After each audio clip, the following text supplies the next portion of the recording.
Hi, and welcome back to Edible Paper, a podcast by me, Paper Izzy.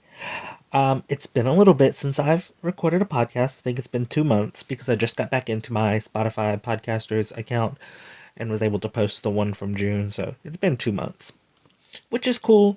I want, the podcast to come out organically. I don't want to like force myself to do it because then it's not fun.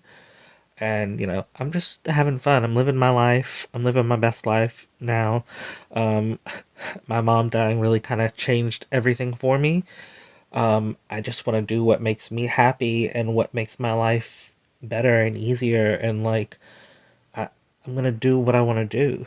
And in that way, I'm thankful for my mom because she has taught me a lot of lessons, but that's probably the most important one she's taught me, is how to, manage your grief and keep moving, and, to feel what you have to feel, but know that you have to get back to real life.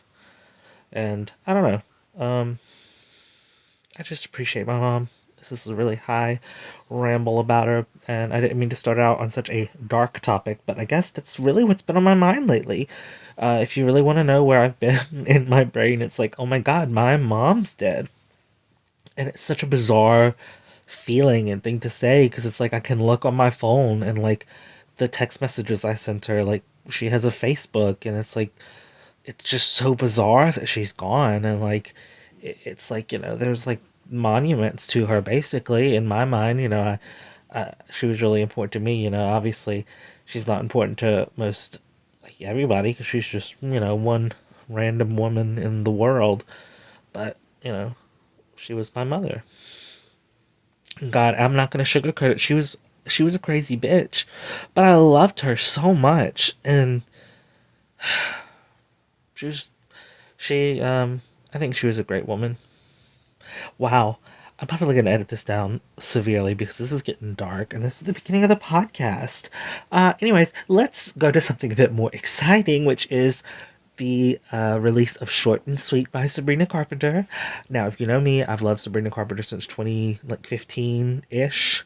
Like around when she released her first album. Like I kind of like I knew of her because Girl Meets World. I watched like the first 2 episodes of it and then I stopped, which is probably why it got canceled because nobody was watching it. I don't know. Either way, I knew who she was from that, and then she came out with music, and I'm like, I am. How old was I in 2015? I was 23. Ooh, I was a youngin'. I was like, I can't believe I'm 23 and listening to Disney Channel music, and it's like, girl, you're just gay. You just really like that. I don't know. It's something about like the cheesy, sort of like Hollywood thing about it. I don't know. I don't know if that makes any sense.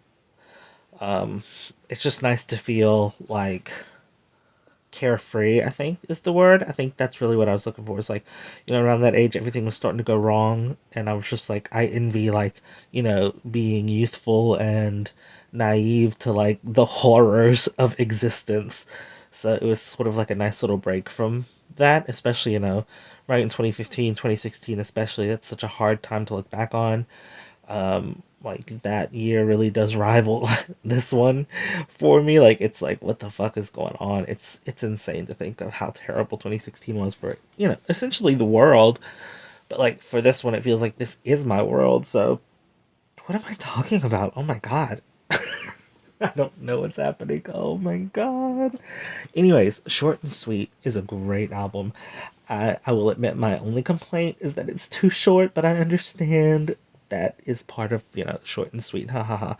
But I'd rather it be like a short album and, kind of be wanting more and just thinking like, wow, this is such a good album. I have to keep listening to it and just like so invested in it, instead of like an album that kind of meanders. I think the Tortured Parts Department, I think having a double side to it kind of cheapened the album experience. Like, I mean, I guess it's really, I've talked about this before, haven't I? But I feel like if I haven't, I don't know. But the anthology, um, I just view that as like its own separate album. Like, I mean, it's a double album, but it's sort of like, I Am Sasha Fierce, that kind of thing. Pop stars have experimented with double albums plenty of times.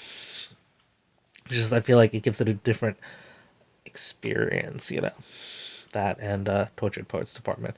But I mean, I love both sets of songs. They just don't like really go together at all. Like the only like song I think probably on the anthology that could go on the Tortured Poets Department is "I'm Gonna Get You Back."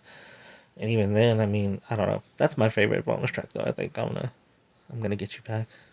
I really like it.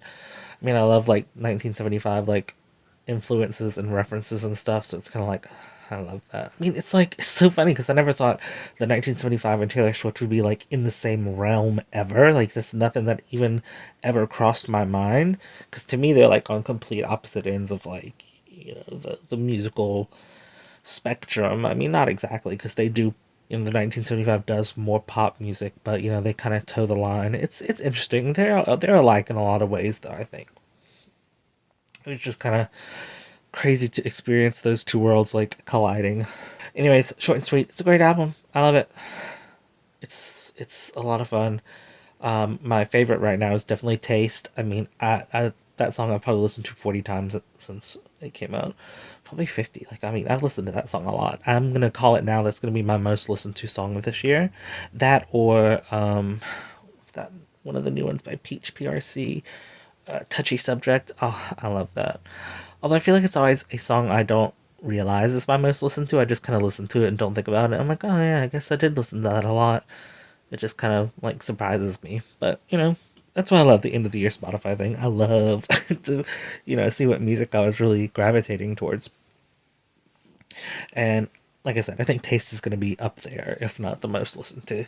It is so good. It's such a good fucking pop song. And that's what I love. I just love like good pop music. And that album is good pop music. Like it just, I feel like people don't understand it. I feel like people aren't into pop music like I'm in pop music. Like this is my sports. Like like how Chappell Roan was like, at the Tiny Desk, she was like, "This is my Super Bowl," performing for Tiny Desk. Like I feel that in my bones. Which Chappell Roan is our next topic, but we're gonna stick to Sabrina Carpenter right now. Although Sabrina Carpenter did do the cover of "Good Luck Babe," and it was amazing. I love it. Ugh. Oh, I love it. I really like the song Juno. Juno's like my favorite movie, so it's funny to hear it like referenced, but it's such a fun song. Again, it's such a good pop record, and I'm happy that like it exists. Like especially at this time in my life, where again, like things are just too real and too like scary, but I have like a world of pop music to like submerge myself into, where everything is like pink and glittery and happy, and the pop music world. I don't know if that makes sense to anybody else but me, but that's I don't know. That's just how I feel. Okay. I also really like Sharpest Tool, which scathing song. I would end it all if someone wrote a song like that about me. That'd be it. Like, don't just. I'm gone. I'm dead and gone. I'm deceased. Oh God, it's scathing. But it's a great album. I like it. It's cute. It's fun. It's summery. It's just like a good like wrap up to summer. Just like, mwah. It's short. It's sweet. What can you say? It's a great fucking album. I'll probably do a YouTube video on it too. I don't know. Anyways, we can move on to Chappell Roan now, I guess. I've liked Chappell Roan for quite some time. I think I remember starting to listen to her like right after she came out with Pink Pony Club. And just keeping up with like her singles from there. I'm like, oh, this is cute. I love this. She's a fun artist. And then like recently, she's just really blown up, which is crazy because it's like even before like I heard of her, she had already done a lot of work. Like that's not it's hard to imagine like how much work goes into something like that, taking you so long to like get to the point you are. But I'm happy for her, and but I really bring her up because there's a whole scandal of her telling people like don't treat me like you know me, that kind of thing. I don't want to even pretend like I can quote it accurately, but I get her sentiment and I completely understand. Like she is a real person, and I think even someone from like my generation is like oh, I love my fans. My fans are everything, and people you know I think kind of have woke up to some of the parasocial behaviors, which I don't think is as big a deal as people make it out to be, but I do understand that it can be a big deal, not dealing with your life. But in a way, it's like, I don't know. Maybe I'm just delusional.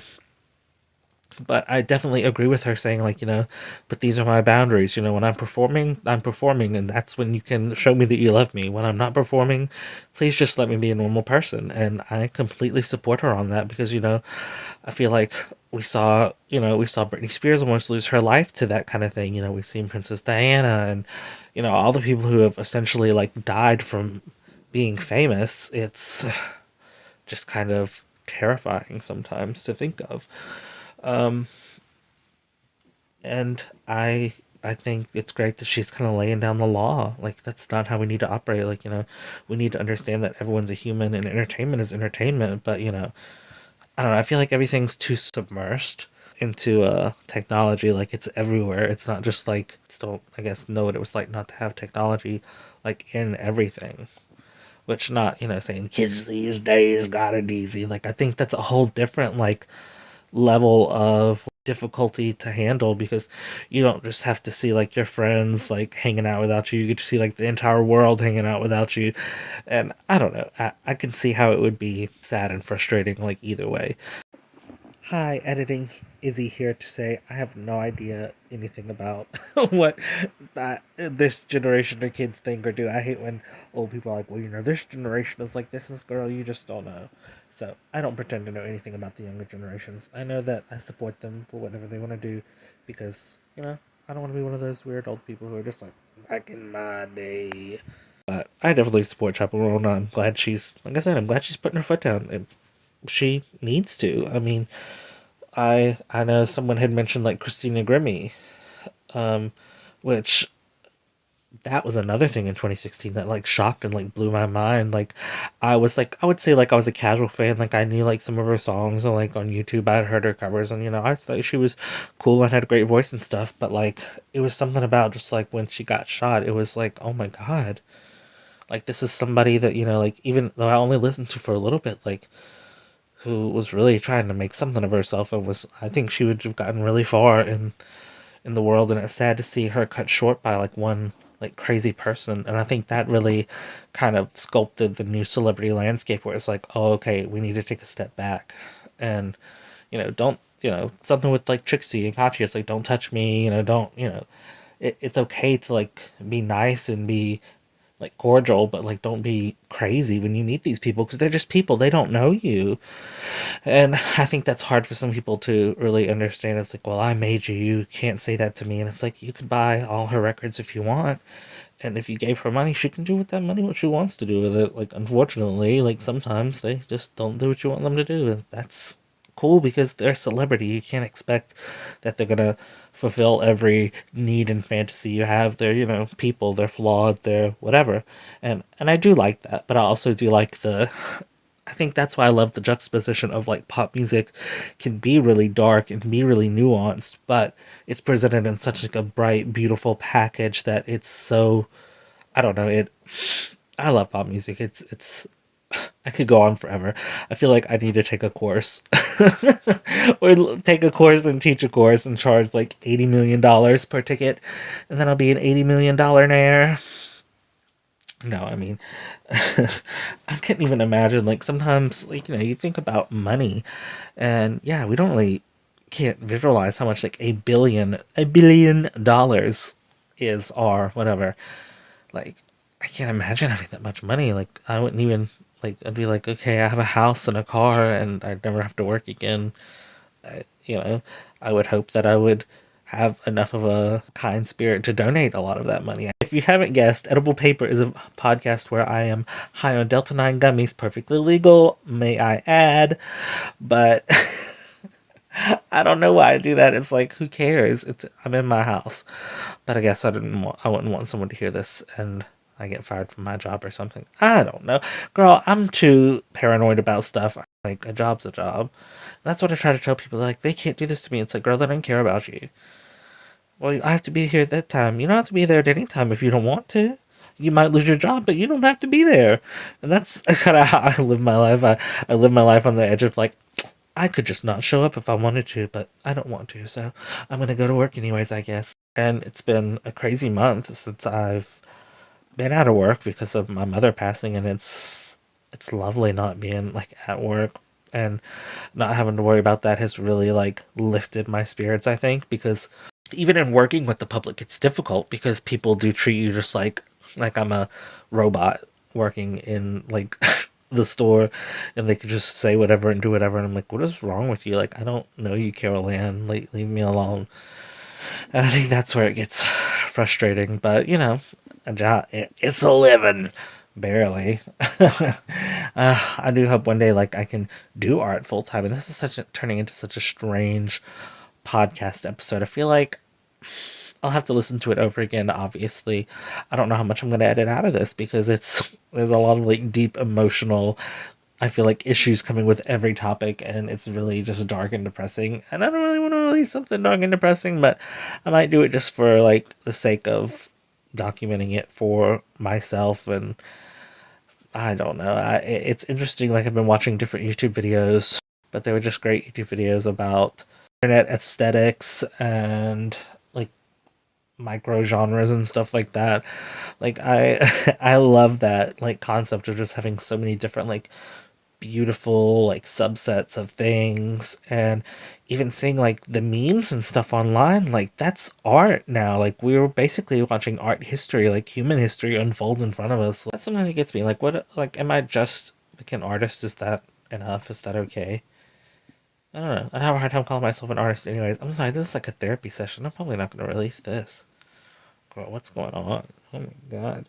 So yeah, we talked about Sabrina Carpenter and Chappell Roan, and then we're going to talk about the third Powerpuff Girl, Charli XCX, but only in passing, because I feel like my brat moment has passed a little bit. It's a great album, but I think I'm past it. Not past it, but you know what I mean. Like, I'm listening to other stuff now too. I feel the same way about the album cover. Like, I love what she's done with it. Like, from an artistic standpoint, you know what?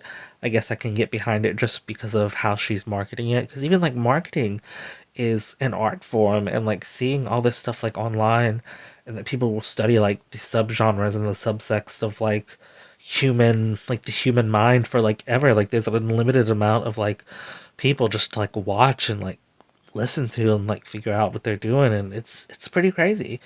And I feel like in a way, like, this is, you know, this is the future. Like, people will one day look at some of these videos and be like, oh, this is what that time period was like. Because we even see it now, like looking at stuff from like 2010s. That was another YouTube video kind of thing we were watching, was like, why does the 2010s look the way it does? It was really good and really powerful. Yeah, just talking about why the 2010s look like that, and going to like the memes and stuff and just the different aesthetics here and there. And it's crazy to look at like themes and motifs and thinking of a lot of the internet as like art history. It's a strange thing. I wish my mom was here because we could talk about it. Because she took art history when she went back to school around like 2010, because she went back to college, which I was so proud of her for doing. She even went after she broke both her legs. Yes, my mother broke both her legs once. It's a whole other story. We'll get into it one day. I do want to make like a thing talking about my mom. Um, just like with like different artworks and stuff to represent like the moments in our lives, to like kind of, you know, memorialize her. That's, I think now that's what I'm trying to do, is like make sure people remember my mom, because she was such an important person to me, and I don't want anybody to ever forget her. And if I can do that for her, then I think I've succeeded at being an artist. I think that is going to be my benchmark, you know, making sure the world knows who Sabrina was, because she was an important person. And I feel like this is also just because of grief. Like, I think grief really does fuck you up. And again, like I said, this is turning into a therapy session on a freaking podcast. But at the same time, I think it's good to talk about your grief and see that might help somebody else who's going through it. And I'm not shy. Like, I'll share anything with anybody. I don't know. I try not to burden people with information. That's one thing I'm always scared of. I'm scared of mentioning, like, "Oh, I have been doing this," and it's like, no, you're fine, your mom died. And I'm like, yeah, but I don't want to become like a terrible person and every excuse be like, well, my mom died. And it's so funny because I keep saying like I love to be the center of the attention, until it's something like this where it's like bad attention, and I'm like, okay, never mind, don't pay attention to me, please. All right, the next topic is actually Powerpuff Girls. That's why a little bit before I mentioned Charli XCX is one of the Powerpuff Girls, because I love the imagery of Sabrina Carpenter, Chappell Roan, and Charli XCX being like the Powerpuff Girls. Because really, like, I told my husband the other day, I was like, they're the new trinity of, like, pop. I don't know if there's ever been a pop trinity, but they are, like, totally it right now. And it's amazing to see just the power in the pop stars and how it relates to Powerpuff Girls, which I love so much. You know, it's a big artistic influence for me. I really kind of put it down as a topic, just, you know, a way to tie in, like, all the artists together. I even did the picture for this episode. If you're watching it on YouTube, I did it in the colors of the Powerpuff Girls, which anytime I'm doing anything with those three colors, I try to always make sure they're organized in that order because of the Powerpuff Girls. That just like looks like the correct order. So that's a silly thing too. That just, I don't know, the cartoon just still inspires me to this day, which is pretty wild. Same with like things like SpongeBob. We were watching SpongeBob a little earlier. We watched a bit of like Camp Coral, and it's so crazy to see what it is now compared to what it was when we were kids. But it's beautiful. I was adding this in because I was supposed to be talking about Powerpuff Girls, but I forgot because I was high and I'm still high. And let's move on. The last topic I wanted to talk about was boba. I wanted to talk about more, but there's not enough time. I've already talked so much about all this crazy stuff in detail and not remembering half of it. So boba, I love boba. It's great. I remember me and my best friend we would go to the mall and he would always get like boba, and I tried it once and I didn't like it, and I just, you know, didn't really bother with it after that until I met my husband and he was drinking it and I tried it again. Didn't really like it then, but then, you know, I guess it kind of came around. But we had some boba tonight and it's just so good. And I was just thinking about it because it's so good. I did write it down on my list too. And I even made the thumbnail before recorded the podcast because I kind of knew what I was talking about. Nobody hears about any of this stuff. I hate the internet because it's like I always say the internet is to post, like Facebook is like to post, hey, I ate a sandwich today. Like it's not a place to like dump out all your trauma, but in some way it's nice because you can kind of let it out and just put it in the world, and it's kind of floating and living on its own. And it's like, well, my anger and my pain is in that, and it's not mine anymore. So I don't know. It's kind of a neat thing. I don't know. We were talking about boba. What the fuck? But I love boba. Another mom story. When I was when I saw her the last time in January when we had to put our dog of 14 years down. Wow, these stories get worse and worse. I'm so sorry. But we went to go eat at a Chinese restaurant and she was so funny. She was ordering the whole time we were like eating. We would get one thing and she was still ordering. It's so funny. She had to take home so much food. But she was so funny, and I'm sure she picked on that food for days. I can see her now, like literally picking at it. She's such a silly woman. So I got a boba because I saw they had boba, and she was like, I usually get the Thai milk tea. I really like the Thai tea. I don't really know like what it is, but it's really good and I love it. So that's what I usually get. It's tea, and she's like, it's not tea, it's orange. I'm like, I don't know, it's an orange tea. It's like it's Thai tea. I don't know what that is. She's like, no, I don't think I want that. And she's like, what else did you say that? I was just like, just milk. And she's like, oh no, I definitely don't want that. I'm like, oh, okay. She had such a strange thing with milk. She did not like it and doesn't really like cheese. So I also wonder because I got so many boxes of mac and cheese from her um, cabinets after, you know, when we were cleaning her house and everything. I'm like, for a lady who didn't like dairy, she had a lot of freaking mac and cheese. But honestly, don't blame her. I could really go for some mac and cheese right now. Wow, my mom, what a woman, what a beast. Well, I think I've talked enough about Boba and my dead mother. This is a crazy podcast, and I really am kind of sorry for making it. But you know, if you're hearing it, then obviously I decided that I would leave it up, you know, for posterity. I guess. I don't know. But that was my podcast for today. Thank you for coming for a therapy session.